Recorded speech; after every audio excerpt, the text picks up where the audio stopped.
questões. Então, para concluir, né, de certa forma, a superestrutura de ideias ela pode ser tratada, né, dentro dessa analogia que a gente colocou, como um fenômeno secundário, como um simples reflexo onde a realidade se encontra, né, e também nas relações de produção.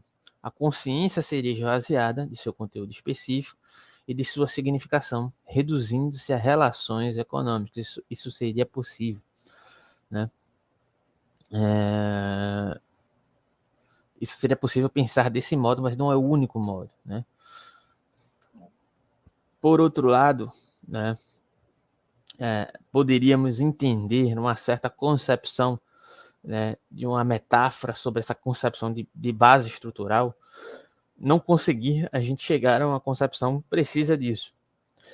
Em parte isso acontece porque isso em Marx, né? Porque foi atribuídos dois papéis simultâneos: descrever o desenvolvimento de níveis especializados da sociedade que surgiram com o advento do capitalismo e explicar como um desses níveis determina os outros.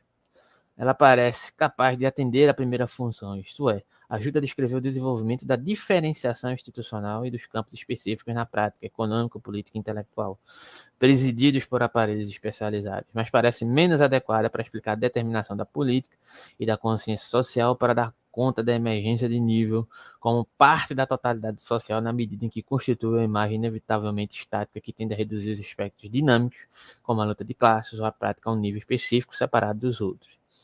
Assim, a determinação da superestrutura pela base se torna um modo externo de causação, ou seja, é uma problemática que é colocada aqui, né? Mas o diagnóstico ele se faz verossímil. Você já observou, né? Digamos assim, eu tenho observado isso muito. Eu faço parte aí desse mundo dos games, né? Desde o início até os dias atuais. Mas você observa como determinados mapas, como determinados locais são representados dentro de determinados jogos. Por exemplo, o Brasil, né? Tem um jogo do Donald Duck, ou não sei se é o Tio Patinhas, acho que é o Tio Patinhas, em que o Brasil é representado de uma forma assim, que quando você passa a compreender essas questões, faz uma crítica, né, principalmente a questão do colonialismo, o pensamento decolonial, né, o Brasil é representado simplesmente constituído por selva e macacos, é só o que tem aqui, né, digamos assim, um cenário dentro do jogo de videogame. Então, de certa forma, você vai passando a observar como o próprio mundo dos games ele é uma forma de se produzir materialidade dentro do escopo político-social e que representa uma reafirmação de determinadas concepções ideológicas que, lógico, não podem só ser utilizadas no sentido negativo, eles são muito benéficos, inclusive, né, em outros contextos. Entretanto, né, é uma questão a ser discutida, uma questão a ser ocupada, um espaço que deve ser ocupado cada vez mais por jogos contraproducentes que fazem uma crítica desses escopos de produções superestruturais relacionadas às infraestruturas dominantes, né? As infraestruturas, na verdade, não dominantes, mas que dão, de certa forma, uma base para, em certo sentido, essa superestrutura, né? É preciso ocupar esses espaços também. É uma coisa que, aqui no Brasil, principalmente, eu percebo que o pensamento de esquerda, de um modo geral, para não se referir especificamente só à questão comunista, né, ou socialista, ela está muito atrasada referente a essas questões. E aí ela perde de braçada, sabe? Não ocupa esses espaços, quando ocupa, não ocupa adequadamente, não compreende, não leva essas coisas em consideração. Tanto é que existe o fenômeno aqui no Brasil de que a maioria dos gamers super jovens, a maioria deles são reacionários ou anarcocapitalistas. Por quê? Porque os movimentos de esquerda não estão lá, o marxismo não está lá, né? Existe um movimento de ocupação desses espaços de fora do Brasil que não está representado ainda de forma muito presente. Isso se dá também como uma lição para vários outros ambientes, como o próprio ambiente virtual, canais ligados a um movimento crítico desse determinado contexto, sabe? Então é algo muito complicado que eu venho ressaltando e venho percebendo que acontece, né? De várias formas. Então foi mais um vislumbre sobre isso. E o nome do jogo que está em uma parte aí para vocês verem aí, né?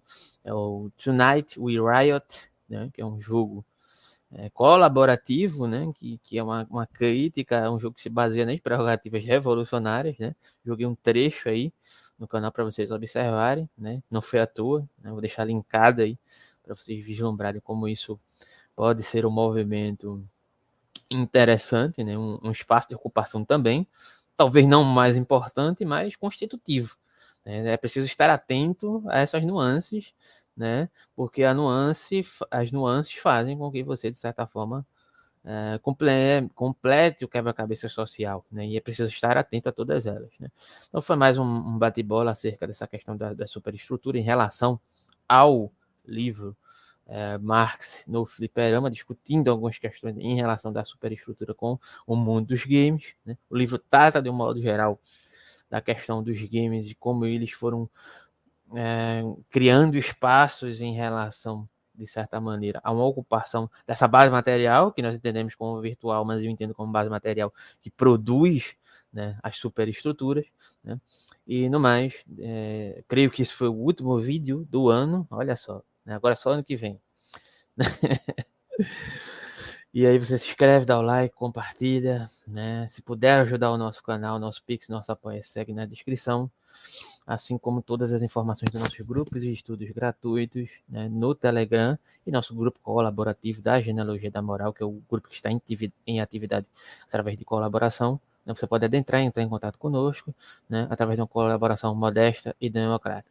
Muito obrigado, esse foi mais um vídeo do Cap Filosófico, e, se possível, compartilhe esse vídeo para que possamos chegar aos 1000 inscritos antes da virada do ano. Né? Seria interessante. Muito obrigado e até o próximo vídeo. Valeu.